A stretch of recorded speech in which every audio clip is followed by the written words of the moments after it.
un visage maintenant, celui de Mark Carney, l'homme qui tient tête à Donald Trump, a gagné les élections fédérales canadiennes, 100 jours quasiment donc après l'arrivée du républicain à la Maison-Blanche. Tout un symbole quand on sait que le Canada est dans le viseur de Washington, menace d'annexion. Répété, tarifs douaniers exorbitants à Montréal. Catherine François, bonjour Catherine. Le nouveau Premier ministre canadien Mark Carney a parlé avec Donald Trump au lendemain de sa victoire aux élections, vous nous le confirmez ? Oui, effectivement, symbolique, n'est-ce pas, pour cette première journée de travail du nouveau Premier ministre canadien, ce téléphone avec Donald Trump. Il l'a félicité pour sa victoire et les deux dirigeants ont convenu de se rencontrer prochainement pour discuter de cette fameuse guerre commerciale que Donald Trump a déclenchée contre son principal partenaire commercial qu'est le Canada. C'est clairement la priorité, une des priorités de ce nouveau gouvernement canadien et du nouveau Premier ministre Mark Carney. Et d'ailleurs, l'ombre de Donald Trump, elle n'a pas cessé de planer sur la campagne électorale qui vient de se terminer au Canada. Ça, c'était absolument exceptionnel. On n'a jamais vu ça ici. Et c'est un facteur qui a aidé les libéraux à se maintenir au pouvoir, à rempiler pour un quatrième mandat, parce que pour une majorité de Canadiens, Mark Carney a les compétences, en fonction de son CV bien sûr, pour affronter Donald Trump. Alors on va voir au cours des prochains mois s'il a vraiment la carrure pour être en face de Donald Trump. Et Catherine Anne-Désine en plateau nous le disait, Donald Trump 2, ce n'est pas Donald Trump 1. La question est simple, est-ce que le Canada a été surpris par ces attaques de Donald Trump ?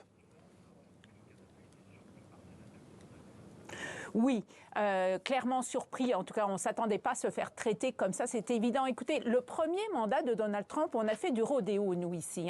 Il a fallu renégocier l'accord de libre-échange nord-américain entre le Canada, les États-Unis et le Mexique. Ça avait été des négociations longues, ardues, mais qui s'étaient quand même terminées positivement pour les trois pays par un accord. Mais là, depuis les 100 derniers jours et depuis le 20 janvier, là, on fait plus du rodéo, Mohamed, c'est du sport extrême, là, ni plus ni moins.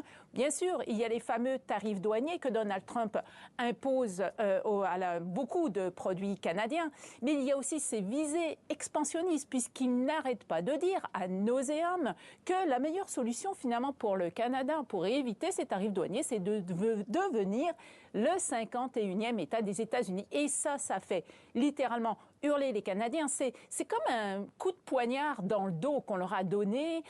Ça les met en colère, ça les attriste, ça les a profondément blessés. Ils ont d'ailleurs réagi, les Canadiens, avec une campagne de boycottage contre les produits américains. Ici, on ne va plus faire les courses de la même façon. Là, on sait on va privilégier d'acheter des produits canadiens, des produits locaux versus les produits américains.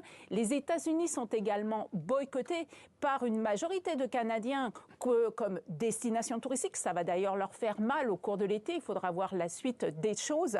Et je pense, Mohamed, que ça va être très difficile pour le Canada de se remettre de cette attaque en règle de la part de Donald Trump. Ça va être difficile pour le Canada et les États-Unis de retrouver la relation de qualité qu'ils avaient auparavant. Ça va être difficile de réparer les pots cassés. Merci beaucoup Catherine pour ces précisions. De Montréal, on